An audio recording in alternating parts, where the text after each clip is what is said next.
Padres fans, it's time for our biggest stars to shine on the biggest stage. The Friars have their postseason matchup set. What's going on, everybody? It's Christian Pedersen back with another episode of Padres Digest. Thank you very much for tuning in. Let's talk about how Manny Machado, Fernando Tatis, and company now know that they are for sure headed to Chicago. We've probably known this for a while, but it is for sure. So in this video, now that we have that series locked in, let's take at least an initial view at what the Friars have in store for themselves in the first round of the playoffs. Now, I get there are still Diamondback games and regular season stuff to close out between us and there. And that's why I said we're not going to go super duper in depth, but I'll give you all at least some cliff notes, and maybe I got some ideas to talk about then North Therapy with together as we go through all of this. So drop a comment on anything that you want to talk about here in this video or anything else that you want to see a video on, as always. And if you want to hit the subscribe button, it is much appreciated. If not, no worries. Let's talk about it. Here is the totality of the brackets,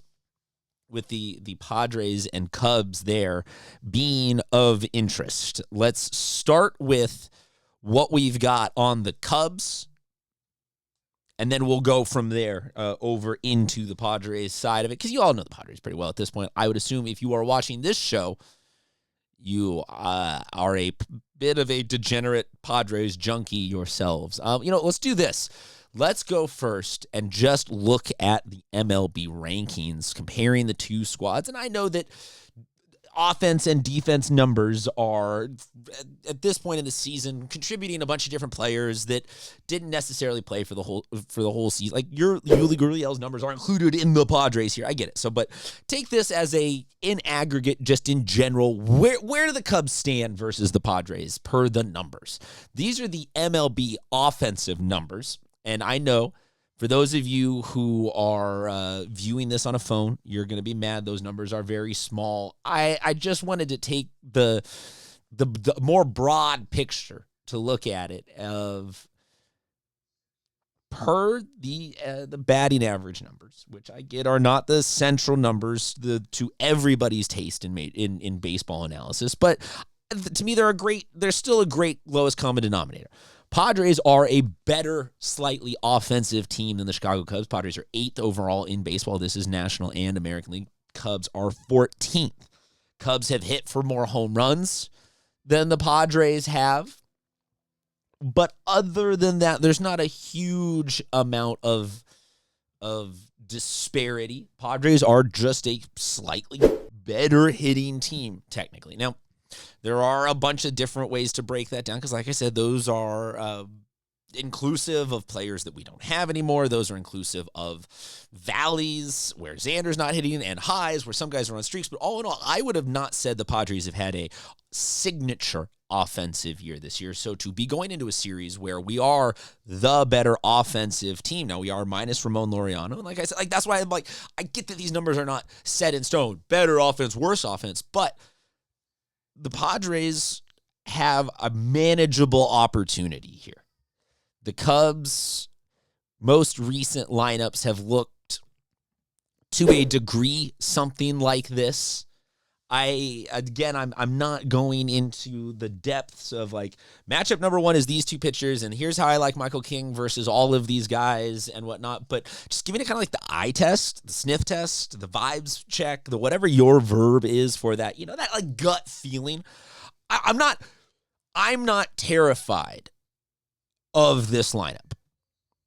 I have several players that I'm aware of. There are guys that you cannot overlook. You can't groove a fastball, hang a curveball, I don't see anything here, knocking on wood, that to me is dog, that guy murders the pot. Like the way that if Kyle Schwarber was in this lineup, because he's done this at every stop, but a ton with the Phillies, he did some with the Cubs. He was a Padre killer. This guy that you're just man, we got to pitch around that a couple of times throughout the game, and that's going to create a problem for us. So I don't have anything in that lineup that I'm On to the pitching side. Like I said, I'm sorry if these numbers are too small and this is all too brief and you want more in depth. Drop a comment on what you think of the Cubs lineup. Tell me if there's anybody in there that you're scared of. I'll put that as the base. Here are the current starting pitchers on their roster. Again, I'm not going to get into, game one is going to be Boyd versus King or Pivetta versus Ray or this, that, or the other. We're still a couple regular season days out, but same thing here.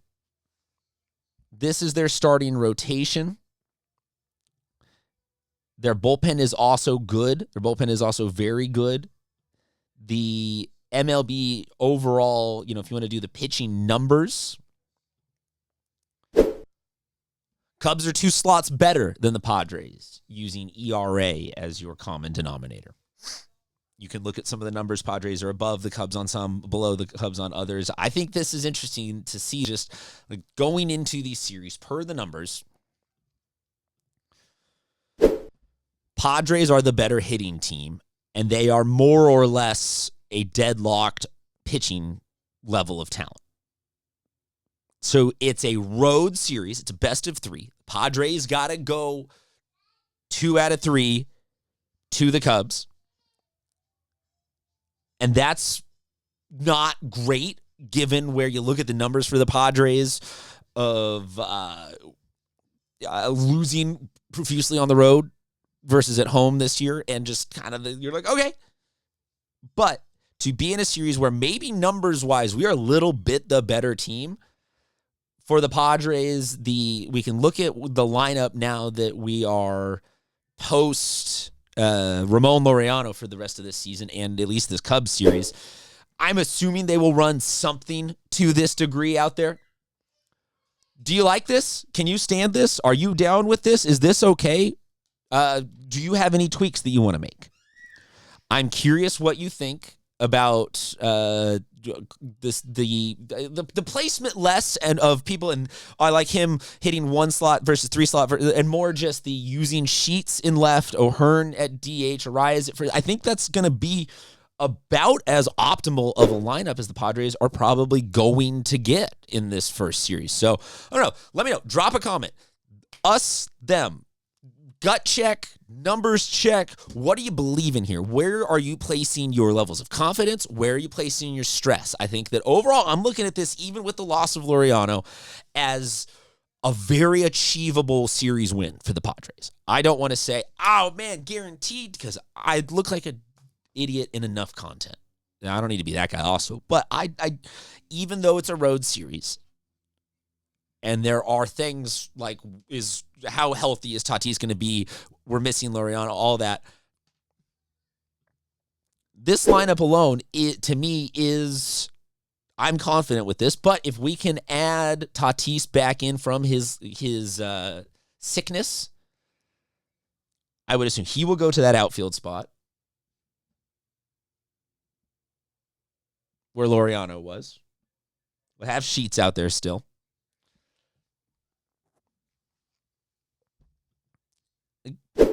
Am I wrong to be confident?